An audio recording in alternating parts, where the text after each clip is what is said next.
Okay, let's talk a bit about Crimson Desert, how we feel about it. Is it worth $70? Does it run well? How does it look as far as quality?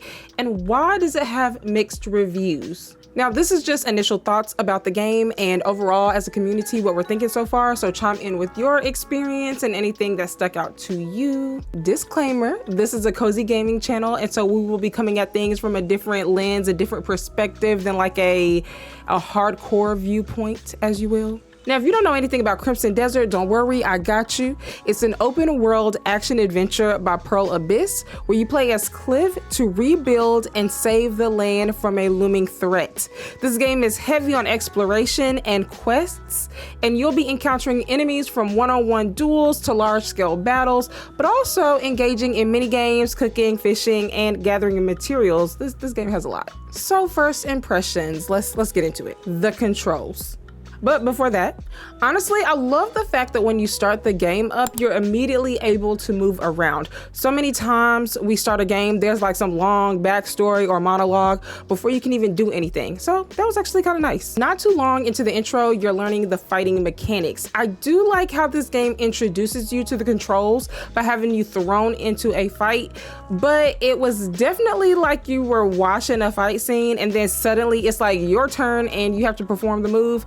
And then it would go back to you just spectating and watching a fight scene, and it just kind of went back and forth. So that was interesting. Now the controls feel awful. At least that was my first thought.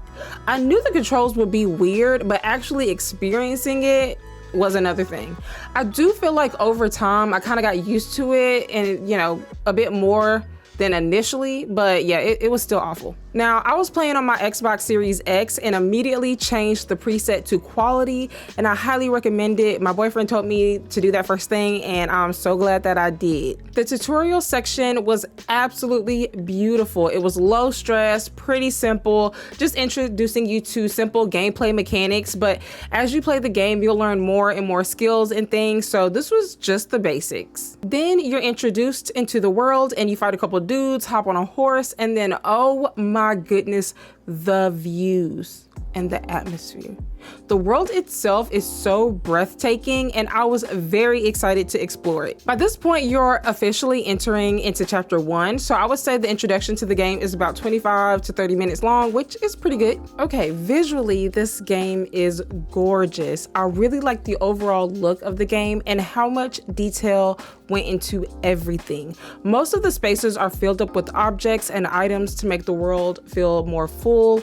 The depth of field looks really good, and the texture on objects looks great as well. That's definitely the highlight of this game, the beauty of it. If you want a game that looks stunning, this is the one. All right, as far as the sound and music, the music is very gentle. It's not overpowering when you start the game. I don't think you'll get annoyed hearing it on a loop. It blends in too much to really notice. Like, it makes sense and it just kind of flows together. The sound effects sound really nice. When you're running on different terrain, it sounds realistic. There's no lag, no notes there. Now the movements are a bit laggy and sluggish, but the sound effects aren't, in my opinion.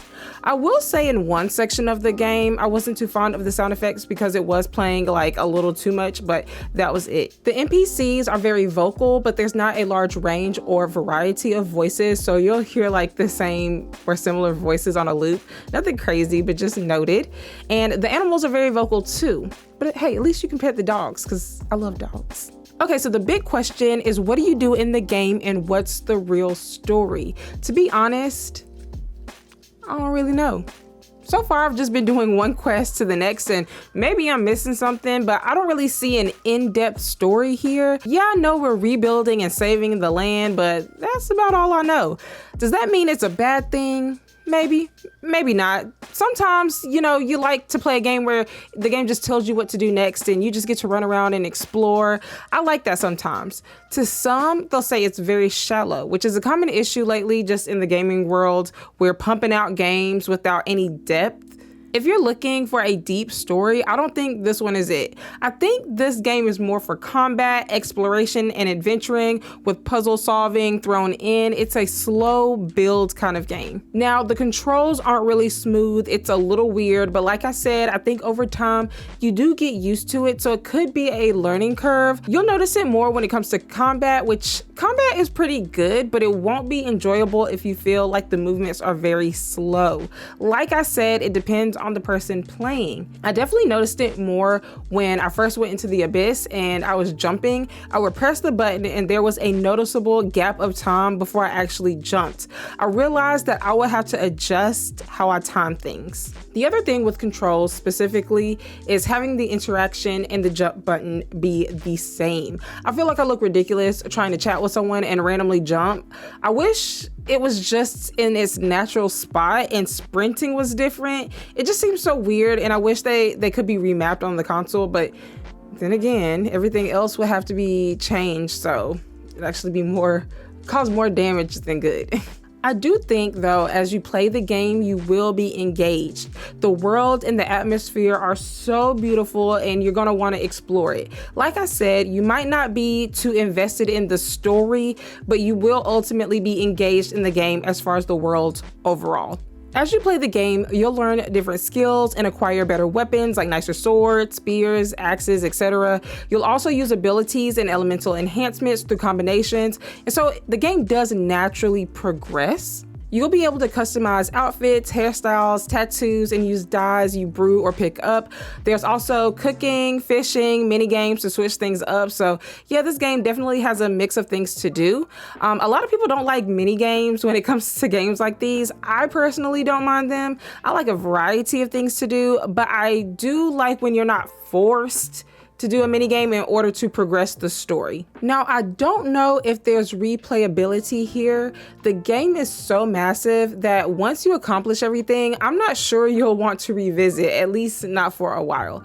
I think if the game had a really in-depth story, like some other games in this genre, then I could see replayability, but I don't think so with this one. But let me know what you think. Now, as far as bugs and glitches, I personally haven't experienced any ridiculous bugs, but lots of players have been having trouble calling the horse, losing bounties, the lighting at times is kind of weird, and bugs that cause them to be unable to complete the mission they're on. The inventory has been a real pain as well, with no space and just a weird organization system. These are just some things that honestly could be fixed in an update. And I believe that an update just came out also. All right, let's talk about the development team. So apparently there's talk about AI use within the development of this game. Pearl Abyss admitted to using AI generative tools for some 2D visual props during early development, and they were included in the final release mistakenly. Pearl Abyss states that they will be working on improvements soon because of the issues we've discussed earlier. Now, as far as sales go, the game performed well with 2 million copies sold within 24 hours of its launch, which is incredible, but the stock price declined drastically because of the reviews. Now, see, you have two sides, the ones that will defend this game like they were in the room helping to create it brick by brick, and then you have the ones who won't even give it a chance and just immediately deem it as terrible. It's not terrible. Every single game out there has its positives as well as the things that can be improved. Unless you know a game that is literally perfect in every single way, drop it down below, because I want to know. I want to know what game that is. All right, so my final thoughts. If you're looking for a massive, gorgeous, open world adventure, I think this game is for you. This game has hundreds of hours stored within it. And so if you love exploring and adventuring, you'll be very, very happy with this one. If you were to explore the map on horseback, it would take you 2 in real life hours. And if you were to go on foot, it would take 6 in real life hours just to get across the map. This game is massive. But if you're looking for an in-depth story, fluid movements, and a completely polished game, then this one is not for you. But could be in a few months, could be. I think this game might just need to cook in the oven a little bit more so that it can be its best version. It has a great base, but with the clunky and sluggish controls, the bugs that won't let you progress the story, and the strange movements and inventory, an update or a few Might need to happen first. But what do you think of Crimson Desert? If you have played it, how many hours have you put into it so far? Would you recommend it? Let me know. And if you don't have the game, where are you leaning now? Which direction? Are you thinking about getting it, or you gonna wait? Or you gonna pass on it completely? I wanna know it all. If you enjoyed this video or related to it in any way, please give it a like and don't forget to subscribe for more gaming content. Now, I normally post cozy gaming, but this game could be a little cozy. It was given a little cottage core at the beginning, right? Anywho, I'll catch you guys in the next one. Bye.